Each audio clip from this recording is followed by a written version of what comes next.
besides, like, let's say not Kanban, and you guys focused a lot on SOPs, right? Oh, yeah.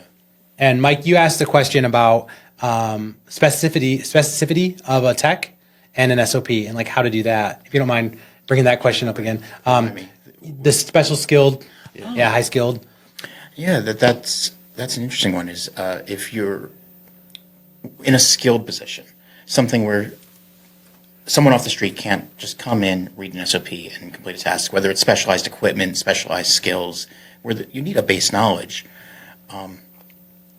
Has there been much either resistance from people in those skilled positions to an SOP telling them how to do their job, or do you just empower them by having them write the SOP, and then at that point are they just writing instructions for themselves where someone else can't come in? They may need more context than a single SOP to complete a task. It really depends on how advanced that particular process is, whether or not you can have somebody straight off the street run the process. Or, like, for example, welding. If I have a welding department, they have to have some baseline understanding of MIG welding, because you're not laying out the instructions on how to MIG weld.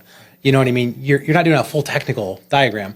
However, if they have like basic welding skills, they should be able to come in, pick up the SOP, no matter how hard the product is.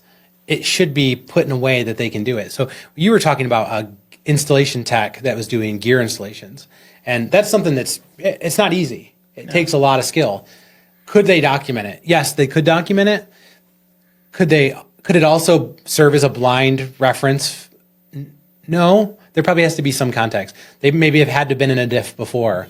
Otherwise, if they were never in a differential, then they don't even know what a spider gear is, or what a pinion shim is, none of that. But if they did have some basic reference, then they would be able to actually go in and create that or do that job based on that SOP. So you want to have your high guy create it in a way that somebody else could follow it if that ever became a situation.